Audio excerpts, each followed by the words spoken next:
All right, well, thank you, everybody. Today's webinar is focused on MSC Apex best practices, okay? So this is not a how-to, this is a best practices. This is sharpening the saw and making sure that, that the best practices that we see from the side of MSC Software get disseminated out to our global MSC Apex user base. Okay, that's the purpose of today. And the topic that we're gonna jump on is frequency response dynamics, and really just dynamics in general. All right, so this is just a reminder. The last Wednesday of every month we have the Apex webinar series. This is specifically tailored towards existing MSC Apex customers and those of you that are in the MSC1 family that have access to MSC Apex and maybe don't really know all of everything that it's capable of doing. And this is for you guys, so this is for you.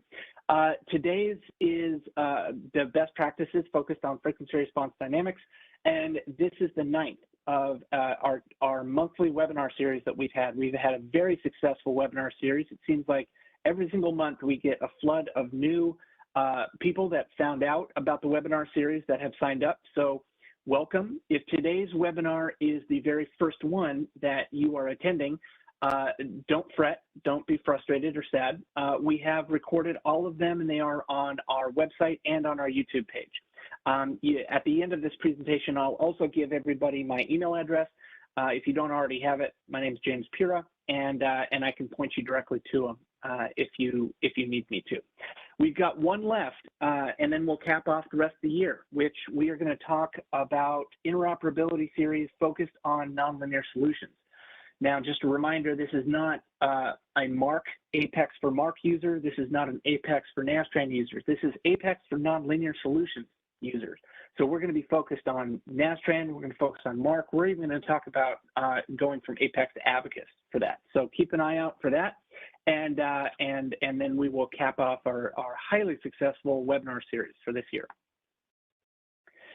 All right, so some of you may be getting tired of seeing this reminder, but it's worth repeating. For every new release, we have a quarterly release schedule now. It is a very fast, very quick, and easy way to release incremental improvements to the software, but it makes it very difficult to keep up to speed on every single feature function that comes out. And we know this. We know that most of you guys upgrade maybe once a year, maybe once every 2 years, and you need access to a very easy highlight list of new features and functions to stay up to speed with what is available in each release. So if you need that for every single quarterly release, we have 2 videos that we come out with. One is only 5 minutes long. For those of you that don't have the time to actually watch a full 1 hour What's New video. And then the second one is a technical deep dive of new functionality.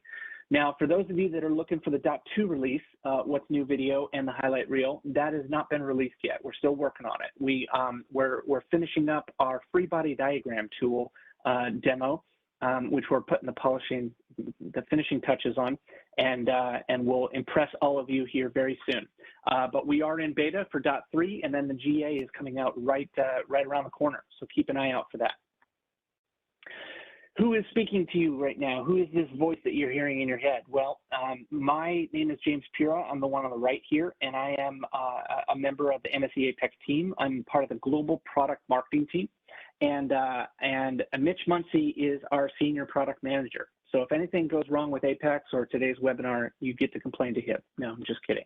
You can actually talk to any of us, and we're all one big global family here at MSC Software in Apex. And together we are the team that manages the What's New content and the webinar series for MSC Apex. All right, so let's go ahead and jump right in. Let's talk about the actual overarching design philosophy of MSC Apex Dynamics. Let's not just talk about frequency response, but let's talk about all of Dynamics, okay? The idea was that many users find dynamics analysis very difficult. Okay, and typically engineers need several years of solving experience before they can actually be successful doing Nastran dynamics. In Apex, we realized this, and it was designed from day one to make sure that users who are familiar with basic structural dynamics concepts can easily complete dynamic simulation, even if they have little to no experience with Nastran keywords or Nastran dynamics. Kind of a bold claim, but that's what we set out to do from day one. Typically, users experience a lot of problems when they're performing dynamic simulations. Older traditional products, including the ones that we have in-house here, make these problems that they experience very difficult to diagnose and fix using unintuitive solver error messages. And they only provide those unintuitive solver error messages after the analysis has already failed and the engineer has wasted all of that time waiting for it to finish. A nice example of this, an anecdotal example, is anybody that has tried to figure out the difference between freak 1, freak 2, and freak 4 inside of your Nastran deck and which one is actually causing your dynamic analysis to fail. I recently ran into that myself, so just a little side note. So Apex actually helps users identify potential problems with their model by using the analysis readiness capability, which most of you already know about. And it detects problems in real time as the user builds the model and then interactively identifies the location and the nature of the problem before the solving step. And then finally, Apex actually offers guidance on how to actually correct that problem. And this is all before you actually push solve, right?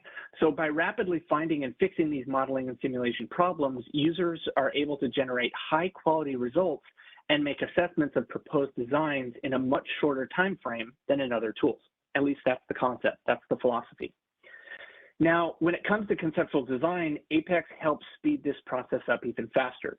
For design change workflows, Apex can help users automatically update the model analysis and results following changes to the original design without actually having to go back to CAD, make a brand new model, and rerun the whole dynamics analysis. Kind of a novel concept, right? But it's easy to understand, but incredibly difficult to make into actual finite element software that works smoothly and runs. Thankfully, our development has cracked that code, our development team.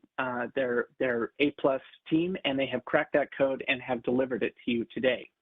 Many of the older FEA tools, including the ones that we have in-house here, produce larger quantities of low-level results data, which users need to modify, aggregate, and manipulate in order to get the meaningful information necessary in order to assess or improve a product design. An example of this is anybody that has done a design trade-off study with frequency response analysis not using Apex knows how painful that process is.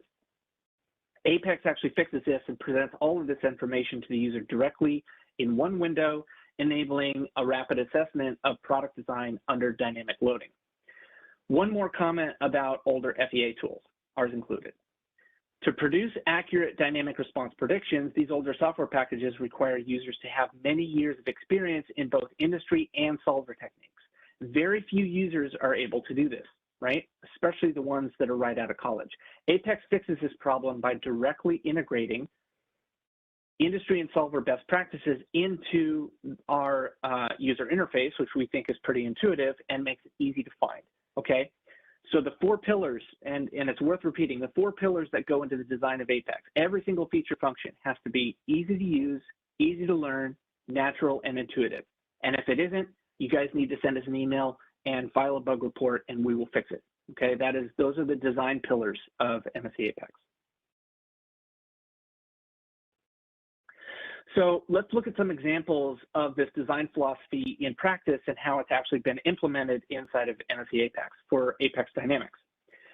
Some of these capabilities include simple optional inclusion of static preload conditions by dragging and dropping the static preload into an existing static scenario from a static scenario into a dynamic scenario. The idea of drag and drop is one that the finite element world is only beginning to take advantage of. And the entire FEA software industry is actually behind the times when it comes to this simple drag and drop capability. Case in point, the Vertex edge drag capability when you're editing geometry. Let's say anybody that has ever built a mid-surface inside of Apex knows the power of a drag and drop functionality. Thankfully, Apex has this built in and we're kind of sprinkling it in wherever it makes sense. And when it comes to dynamic analysis, it can also be extremely useful. Let's look at another example. Changes to dynamic analysis automatically reuse previously completed static preload and normal modes analysis. Kind of a novel concept, right? It's a pretty simple question, which gets asked a lot. If the normal modes aren't changing, why do they need to be recalculated just because the dynamic loading changes, right? Why do the modes need to be recalculated? Good question. Well, we asked the same thing when we developed it and decided they didn't need to be, and we made sure of it in Apex, okay? And then finally, let's talk about critical modes. Since Apex has built-in automatic modal prominence charts and tables, users can now rapidly evaluate and understand the critical modes of the structure. Synchronized display of the mode shapes and strain quantities provide intuitive understanding of the behavior of the structure and deliver insight on what changes are required to improve the design. Again, this is actually without having to rerun the full dynamic analysis. All right, so let's talk about best practice number one. This is a best practices webinar anyway, right? So let's not just talk about design philosophy, let's talk about actually using it in practice. What's the best practice number one? Well, it's pretty simple. Get a free modes run running before you actually attempt your dynamics run, okay? It's a kind of a novel concept, but it's pretty simple in practice. Build small and start simple, get it running, and build up. A lot of our new users that we see, especially our new customers that are attempting a dynamic analysis for the first time, have this like 300-part assembly that they attempt to go do a dynamics run.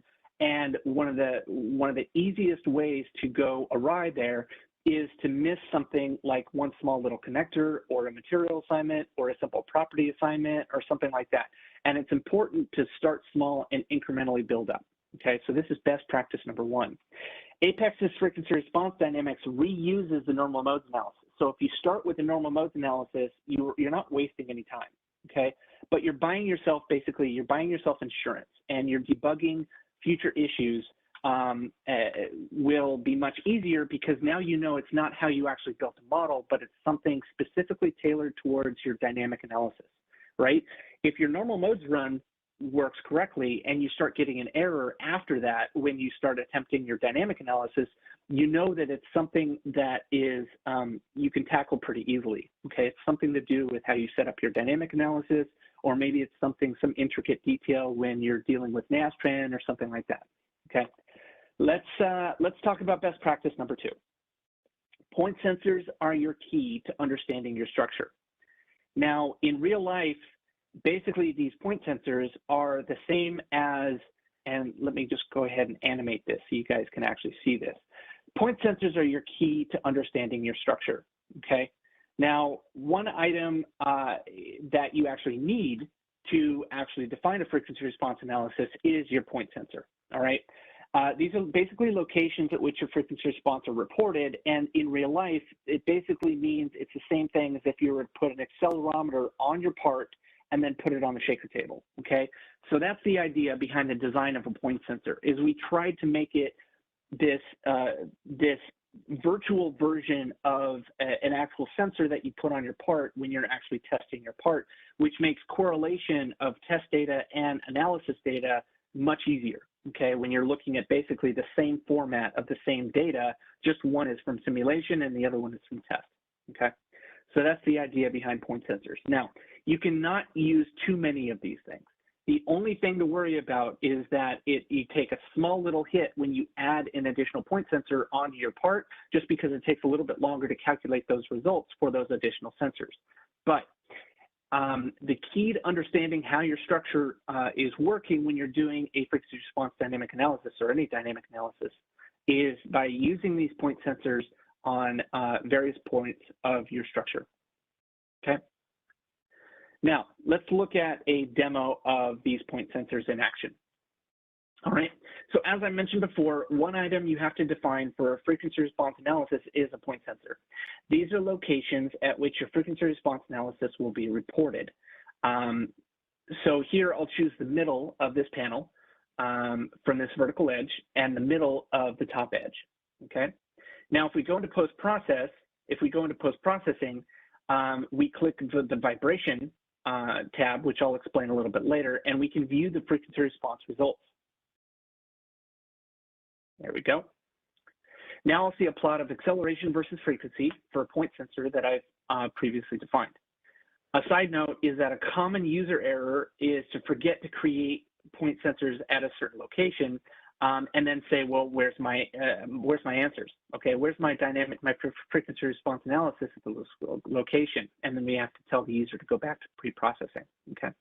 So now I can see that my other point sensors there, I can scroll down and refresh the acceleration plot, and now I was looking at the acceleration of the second point sensor location.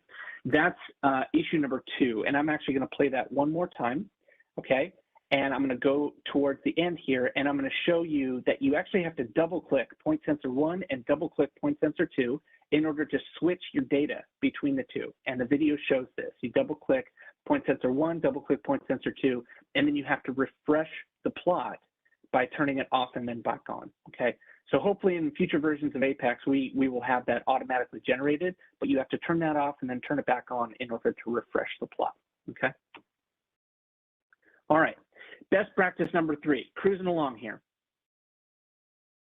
Learn to navigate the studies tab and know what's there, all right? So when you're doing a normal modes analysis or a linear static analysis, it's pretty easy to skip this step, okay? You can take your analysis, you can put it in the analysis scene, and you can just hit run. Because when you're doing linear statics or normal modes, the smart defaults in your studies tab are pretty much set with smart defaults to where you don't really have to worry about them.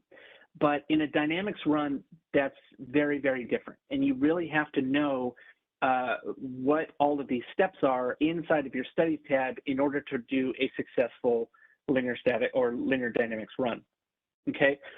So some things that you need to be comfortable with when you're doing a frequency response analysis are the start and end frequency range for the analysis and where to find that, the selection method for the solution, the modal extraction output requests, structural damping settings, result types, and anything that actually changes. Let's say you have different loading combinations, different load and constraint combinations.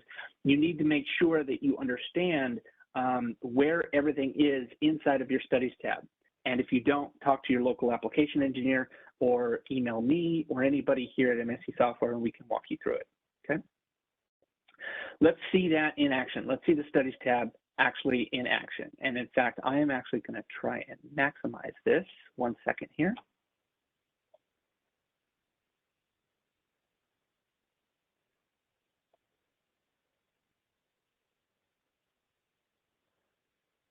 Sorry about that. All right, let's go back into presentation mode here. Let's swap this. There we go. All right. Now, let's see the study tab be used. Okay, so we put our model in analysis readiness, and then we can go to the dynamic analysis and create a simulation scenario. Okay, now once we create that simulation scenario, it automatically goes to the studies tab. Okay, in the analysis interface panel, we can set the environment type to dynamic, and then which we already did. And under dynamic, I can see the output requests for this case, which in this case, I'll leave them as they are. But if you change your simulation settings, we can double click on that and we can see that the modal extraction settings, we can click on dynamic. And here I want to change, whoops, sorry about that. Let me minimize, get rid of that. We can actually see, and let me keep going with the video. We can see that we want to change our frequency selection. Whoops, why does the video keep stopping? Sorry about that. Let's just start this over, okay? Sorry with the technical difficulties here. All right, starting over. Let's talk about analysis readiness in the studies tab. If I open up my analysis interface panel down here in the bottom center of the screen, you can see that you change the environment type to dynamic, and then you click the second icon there to generate a simulation scenario, because I want to make some changes to the simulation settings before actually pushing run, okay? Now, under dynamic, I can see the output requests for this case, which in this case, I'll leave them as they are, but I can change my simulation settings. If I double click that, I can see my modal extraction settings. And when I click on dynamic, here I can change my frequency selection, okay? So I'll select this tab on the left, actually on the right, and I can see the different frequency selection methods that are currently active. If I click the plus sign, I can define a new method so that for the selection method, I'll choose incremental. And I can do a low frequency range of 0 hertz, a high frequency range of 15 hertz, and 20 increments in between, okay? This is something that's critically important for frequency response analysis. So I've defined that frequency selection method, and I'll deactivate the other methods, which is an important step, so that this incremental method is what's used is for my analysis. Now I can close the simulations form, and I can perform my actual frequency response analysis. Now, because this is the best practices, I'll tell you this. A lot of people will create that new selection method and not uncheck the original selection method. So when it runs, they're looking at the wrong results. You want to make sure that you double check that, okay? Best practice number 4, doing a design trade-off study helps you understand your structure. I realize that a lot of the time that you guys are doing a frequency response analysis, it's late in the game. You are not actually changing your design, but you're basically just making sure that your margins of safety are good. Now, what is the difference between a basic engineer, a medium engineer, and a hardcore rock star engineer? Well, the hardcore rock star engineer actually understands the actual behavior of the structure and what causes what to change, okay? The inherent understanding of your structure. And if you're working on something that human lives are dependent on, this is required to certify either your aircraft or make sure your car is safe enough to actually put a human inside, okay? So doing a design trade-off study helps you understand your structure and what causes the dynamic signature that you're actually looking at, okay? If you don't know the answers to these questions, this is just a simple litmus test that if you don't understand the answers, then if you're doing a design trade-off study, you can help answer these questions. How would your structure do if you remove the main driving load causing one of these peak accelerations, okay? If you're looking at doing a dynamic analysis and you can't answer that just right off the bat without actually doing an analysis, you might want to consider doing a design trade-off study. Question number 2, how would you change your design if you wanted to actually remove one of those peak accelerations, okay? What's causing it and how would you remove it? How would you fix it, right? Question number 3, what would happen to your structure if you change the damping, whether it be critical damping or physical damping or whatever?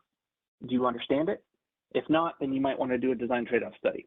Question number 4, how would you redesign your structure if you wanted to shift the peak acceleration to the right or left? Let's say you didn't want to just get rid of it. It was just too close for comfort, right? A typical example is the frequency of the engine and the frequency that causes a steering wheel to vibrate, okay? Now, if those two accelerations or if those two vibrations are too close together, if those two frequencies causing those vibrations are too close together, you might want to do a design change in order to make sure that those are separate enough to where the vibration of the engine at a certain frequency is not causing your steering wheel to vibrate. Okay, pretty simple, easy to understand. And if I'm talking to some automotive customers, which it looks like I am, they're probably rolling their eyes because they say that this is a pretty simple dynamics 101 type of analysis. But for everybody else on the call, this is an easy to understand concept, which is why this frequency response dynamic analysis is so critically important. Okay, so that's best practice number 4. Now let's see it in action. Okay. But before we see it in action, let's talk a little bit about the difference between those two icons. One is called vibration and one is called fully dynamic. We get lots of questions about this over here at MSC Software. What's the difference between the two? Well, vibration is mainly used for frequency response dynamic analysis only, and basically if that's your finish line, okay? The loads are unit loads that they can be combined, or the user can select to view the different frequency response functions from specific load components, okay? The reason why these are unit loads is because responses, actually frequency responses, can be computed on the fly in post-processing without redoing the frequency response analysis, and it only generates the motion, basically the displacements, the velocities, and the accelerations based on the modal contributions, okay? This is useful in doing a design trade-off study like we were talking about before. Now, what's fully dynamic, that other button? Well, fully dynamic came out after the vibration component actually existed, which is the reason why the vibration button didn't actually exist in the initial releases of Apex back in 2016, 2017, when we first released dynamics. Fully dynamic basically is used with MSC Nastran. As most of you guys know, we have two different solvers that Apex supports. The built-in solver that is linear statics and linear dynamics, and then MSC Nastran, which is basically everything, including mildly nonlinear touch and contact and all the hardcore 50 years worth of Nastran analysis that all of you know and love, right? So what's the difference? Well, fully dynamic uses MSC Nastran, which basically means if you're doing a Sol 111 analysis. Now, why would you do this and why would you use this function? Well, the reason is because even though it's more work, there's a good chance that your frequency response analysis is not the finish line. It's actually a building block. It's a step along your path that gets you to either a random vibration analysis or fatigue analysis or both, okay? A lot of dynamicists, of which I'm looking at the list of attendees here, we've got a lot of them on this call today, the frequency response analysis, the random vibration analysis, and the fatigue analysis is really a 1, 2, 3 punch that is the bread and butter of a lot of these folks' business every single day, okay?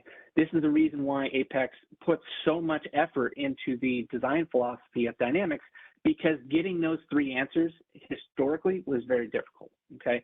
And we're trying to make this easier, and I think we've achieved it. So the fully dynamic option is the visual representation of the results file of MSC Nastran Sol 111, okay? These results are computed directly. These are not on the fly calculated, right, like in the vibration workflow, and they're used to calculate the frequency response of all combined dynamic loads, not just unit loads, okay? It's all combined dynamic loads. All right, so let's see this in practice. So now that we have a fully completed analysis, we're using the same satellite model as before. We can see a plot of acceleration versus frequency for one of my main point sensors, which I can switch between by double-clicking on them in the left panel, like we talked about before. Okay. Now, on the first point sensor, I can see that there's 2 clear peaks. If I click on that first peak, I can see the modal contributions chart, which shows me which modes contribute to this response, and I can see that this mode 1 is causing that response. If I click on the mode, I can then see actually the plot of the mode shape this result in my modal analysis. So if I animate it, which you can see the animation here, basically the whole structure is rotating about those 2 constraint locations. Now, let's return to the frequency response analysis, and I'll go ahead and click on the second peak for point sensor 1, and I can see that the response is dominated by mode 7 with actually 72% contribution. So if you see, it's a little bit blurry here in the video, but if you scroll down, if your video in mode's contribution table, you can see mode 7 is 72.65% contribution. That basically means it's basically causing that motion. Okay. Now, instead of clicking this time I'm actually going to click on the modes table icon, which will open up my modes configuration table, and I can see the contribution. So let's do a what if study on that. Let's modify these. What if this is something that you can't find in any other FEA tool, by the way. So let's go ahead and click on the first peak again, and now I can see it in my modes configuration table that over 99% of this response comes from the first mode. So let's see what we can do to eliminate this mode from the model. Okay. In this case, I can actually deactivate that particular mode and see what the theoretical response would be, which you can see that's that yellow dashed line. And so we can go ahead and make that change. A side note though, you could also change its scale factor or its damping or its frequency, all in that modal contribution chart if you want. It's all editable. But in this case, I just want to eliminate that mode. So let's go back to pre-processing and let's figure out how to actually eliminate that mode. Let's add an actual constraint. Okay. Now I need to apply this constraint in my simulation. So let's go back to the simulation settings, right? Let's go to the dynamic scenario. Let's double click on loads of constraints and we can activate this additional constraint, constraint number 3. All right, so now that we rerun, the magic of demos is we don't have to waste all that time. Let's go back into pre-processing and let's look at the response for that first point sensor and let's see how we did. The what if study, right? I can see that it's similar to what the yellow line predicted for my trial. That peak is gone. I can then click on the peak that we have on that chart, and I can see that the first mode is mode 5. That is the major contributor to the majority of this response. Okay, and now this is a significant design change from before. Okay, I'll go ahead and animate this mode, and I can see that this is kind of a bending mode in the middle of these vertical panels, which makes sense. It makes intuitive engineering sense, which really is equals to you as an engineer understanding the behavior of your structure, okay?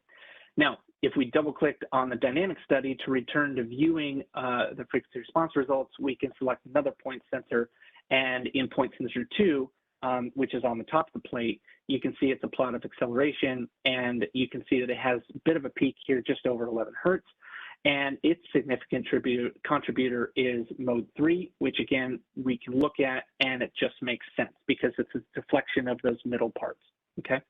So this is an example. At the end of the day, you can see how doing a what-if study helps you understand your structure as a mechanical or structural engineer. All right, let's talk about best practice number 4.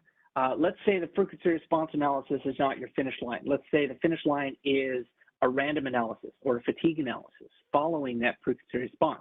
Here at MSC, we understand that. We've been doing both of those analyses for decades, right? And random analysis of fatigue and fatigue analysis is something that we very well know. As most of you know, recently we acquired a company called CA Fatigue, which we are very proud about. And the CA Fatigue software has now been linked up with MSC Apex to where you can do both of these and you don't have to repeat a whole lot of work that you've already done inside of Apex and Nastran. So the idea is that you start your workflow in Apex, you do your Nastran analysis, and then you go into CA Fatigue for random and fatigue. And if you want to do the frequency response post-processing, you can inside of Apex, okay? So if frequency response is only one stepping stone on your analysis journey, right, this is where CA Fatigue kicks in. Now, how have we linked up these two workflows? Well, under Apex Utilities, you can actually make this transition easy by choosing the Start CA Fatigue icon. And if you have it installed, CA Fatigue will actually import your model so that you can continue to do your random or fatigue analysis. Okay, kind of cool. Now, this utility is going to be changing and incrementally updating with each new release, so keep an eye on it. Right now, it just starts up the application, but in future versions, if you have a fully functioning Sol 111 deck, or once Apex supports transient dynamics, it's Sol 112 deck or something like that, you would theoretically be able to click on this Start CA Fatigue button and just continue on with the rest of your random and fatigue analysis as you wish. Okay. Now, another thing that we're actively waiting for is the difference between frequency response and transient response is basically just a transfer function, right? You would be able to switch between one or the other, and we're cooking on that too as well. So keep an eye out for that in the future. All right, so let's see a random dynamics demo in practice. Let's actually see it happening live, so that if any of you do a random dynamics analysis in the future, you would be able to go back, play this, and repeat the steps. So let's do a review. For any type of random analysis, what do we need? We need two things.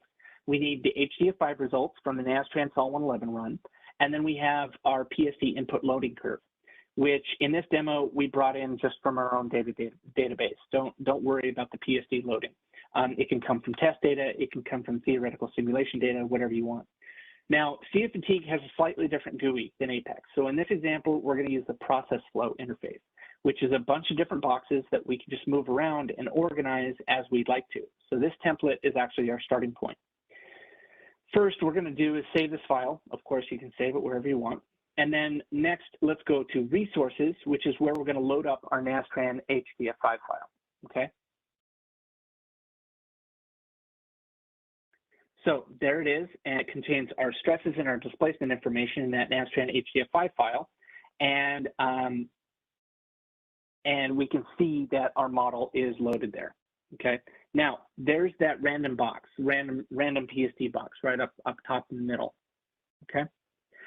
So in this demo, we only have one event because that's what the HDF5 file has, but which probably isn't realistic for you, but hey, it's a demo and we're on a time constraint here. So let's browse from our database and let's pick this one, which gives us a nice PSD loading. You can see that the loading goes from 5 hertz to 300 hertz, which isn't the same as the transfer function coming from the Apex model, the HDF5 Nastran file, but that's okay for this example. And don't fret about that. We can close this window for now. Next, let's pick where the subcase, let's pick which subcase is actually going to apply event number 1 to. And since there's only one subcase, obviously in the HDF5 file, it's pretty simple, and we're just going to pick that. Okay. Now, if you look at this top box, you can see where the loading is short. We don't have any loading in this area on the left, which means that the loading profile is not matching the HDF5 file. But for this example, we're just going to go ahead and use it. And the last thing we'll do here is apply a global scale factor. So since we've run this already, we know that we use a load factor of 1, we get unrealistic high stresses. So for this demo, we'll just lower that down. We'll by a couple factors of 10, a factor of 100, and that just gets us some reasonable stresses in this run. Again, it's a demo, don't focus on the actual numbers. And we'll leave the duration as 1, which works for this example, okay? Finally, the last box we have to populate is the random analysis box, which is basically telling the program how to do this type of analysis. In the top box, you can see that we have a choice. We can use the von Mises stress method or critical plane equivalent method or whatever you want, you can use. It's up to you as the user. The most popular is von Mises, so that's what we choose here, okay? Nothing else here needs to change, and we aren't going to use any type of filtering because it's a rather small model. But if we go down here to random response, we can pick displacement and acceleration as the 2 random response outputs that we'd like, and we'll apply it to all nodes in the model. And now that we're all set up, we can hit run and wait for it to finish, which basically takes 23 seconds, and I didn't want to make you wait or tell any bad jokes, so we went ahead and skipped ahead. Okay, now that our job is done, you can see the word success over here, which means that we can get some results. Now that we have results, we have to choose the DVA file, which is basically our displacement and accelerations file. Okay, and here are the Z displacements plotted in the window in the bottom right, and the RMS stress values in the middle window next to it. Looking specifically at the RMS stress values, we maximize it, and we can turn on max min, which is a common need for most engineers doing a random analysis, which is pretty easy to use to calculate margins of safety, okay? And then the last thing that we'll do is explain what's going on over here in the bottom left window. It shows 3 charts. Basically, the input PSD is on top, and the video went too fast, sorry. The input PSD is on top, the transfer function is in the middle, and the PSD response is on the bottom, all right? So there you go, nice quick 40 minutes talking about the entire dynamic portfolio of MSC Apex and what our plan is in the future and what our focus is right now and with future releases. We also talked about how Apex and CA fatigue both work together in order to do a random dynamics analysis. And if anybody, it's a little bit out of scope for this presentation, but if anybody wants a similar demo for a fatigue analysis, let us know, and one of our local application engineers would be happy to demo that to you, okay? All right, so let's go into the Q&A section here. We have a couple of questions. So first one is, let's see here, please use your laser pointer so we know what you're talking about. Sorry about that. I was actually pre-recording videos, and if I turned on my laser pointer, the video would stop. So that's the reason why I didn't use my laser pointer. Sorry about that. It is a good suggestion though, so thank you. Is there any documentation about all the options that could be selected in the Studies tab? Very critical, important question. Yes, and it's not just documentation. There's actually video tutorials that walk you through all the nitty-gritty details. Where is this documentation? The documentation is actually inside of the software. So if I hit escape, let's be a real engineer. Let's get out of PowerPoint. Let's actually go look at MSC Apex. Okay, I've got this model loaded up here. How do I find the actual documentation that goes through the Studies tab? Okay. The first things first is you can go up into search and you can go studies. I have to spell it right first, Studies tab. If I hit enter, nothing shows up, right? Uh-oh, what's going on here? Well, that's because I'm working on the, I apologize. This is actually the beta for the newer release. Sorry about that. That's what happens when I go off script. But what that would show up is a whole bunch of documentation and movies. how do you get access to those documentation and movies? You go here, you go to help, getting started. And again, nothing's actually going to load up because I don't actually have the documentation installed on this beta. Okay, what would that look like? So if you go to help getting started, if you have the application installed, you just go to help getting started and it pulls up the documentation of MSC Apex, and you can search inside of the documentation tree for the studies tab inside of the frequency response dynamics area, and you would be good to go. Okay, and if you have any additional questions, by no means should you go it alone.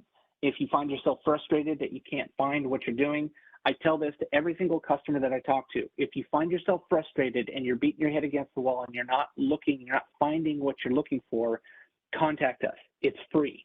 If you're an existing customer of ours, you already pay for that top-class support that you guys know about.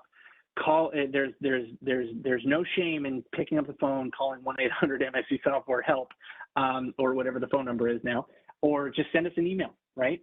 And say, hey, James, there's got to be a better way to do this. I can't find what I'm looking for. Please help me out. You can contact your local support representative. And if English is not your main language, we support many different languages in many different countries. So if you're having a hard time understanding what it means, we actually have different versions of Apex. Apex in French, Apex in Italian, Apex in German. Okay, you can read the documentation however you see fit. Okay, now it's not just documentation that you can find. Also, we actually have videos that are preloaded inside of the application. Which, if you go help, let's see here, where is it? Window. I think it's under Window. There's an actual additional option that says Video Player. You can actually click on the video player that will show up, and it will play you narrated videos of how to manage the studies tab and what all of the different export settings are, different simulation status settings are, what the simulation status actually does. The bane of my existence. Sometimes whenever my solver fails, I run into something with the simulation status section here. Simulation settings, what all of this means if you're doing a dynamics analysis. Please contact us. Great question. Okay.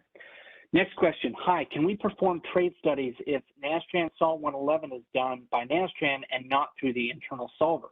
Good question. We get this often. Not right now. We are working on it.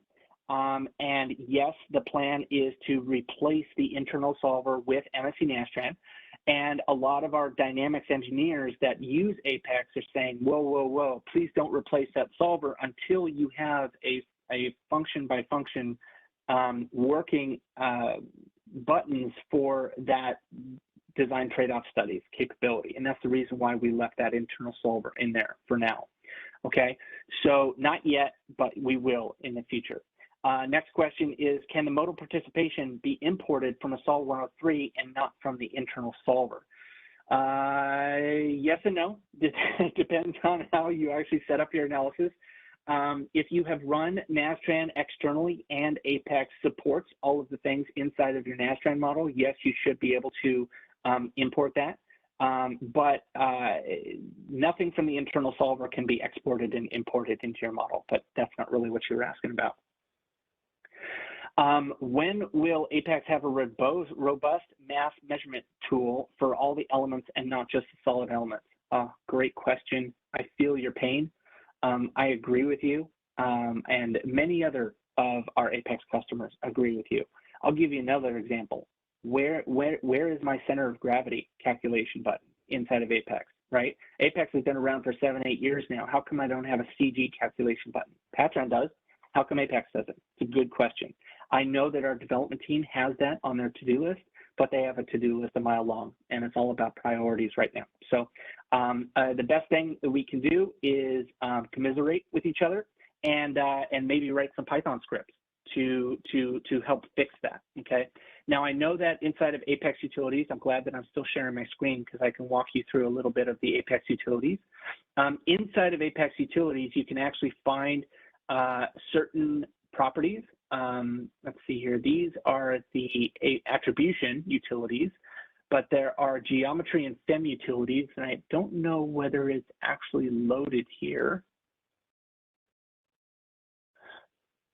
But there is a mass calculation utility. There it is, mass properties of solids. You can actually calculate the mass properties of solids. And I know that your question was not just solid elements, but when can mass measurement tool can be for all elements? Well, it's a good question, and it's something that we need to work on. It's something that you can work on yourself as well. So if you know Apex Python, or just any type of Python, or if you know enough just to be dangerous, feel free to open up this Python script. It is part of the installation. You're not messing with anything by opening and editing it and creating your own Python script. It's a good starting point, and you can actually customize that Python script. And if you don't know how to do that, again, contact your local application engineer or contact me, James Pira, and we can show you exactly how to do that. We'll set up a one-on-one with you and walk you through that, okay? Good question. I'm really glad that one showed up.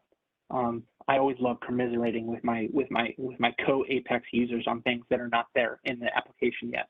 It makes me feel connected to all of you guys, especially during COVID here, and I'm sitting in front of my computer in my home. When will Apex? Let's see here. Is there an Apex learning course that walks through examples for setup and hands-on practice using these features of the software? Yes, there is. So it's called My Learning. And if you're an MSC One customer, you get it as just normally for free as part of the MSC One package. If you don't, if you have a paid up license of MSC Apex, you actually have to have a separate access. I think it's a separate installation. I'm not sure whether it's free or whether it's not very expensive if it isn't. But there is a Mind Learning package that has all of those learning courses. Just they're all self-paced, and you can follow along however you want.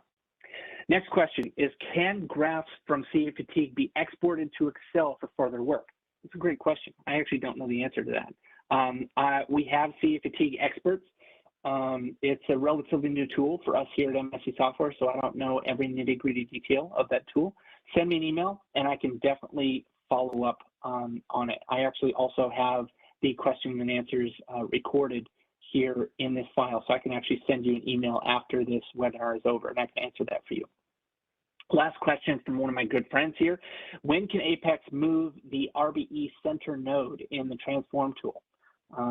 Really good question. I don't know. It's a good question. I hope that you have already filed that enhancement request with our development tool, with our development team, and hopefully it is prioritized high so that you don't have to wait for very long in order to do that, because I know that that's a critical workflow, especially for customers in the aerospace industry.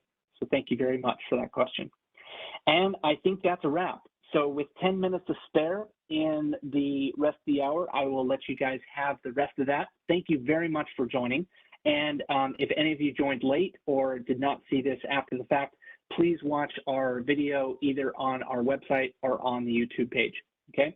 Thank you very much, and we'll talk to you again in 1 month, if not sooner. Thanks a bunch. Take care.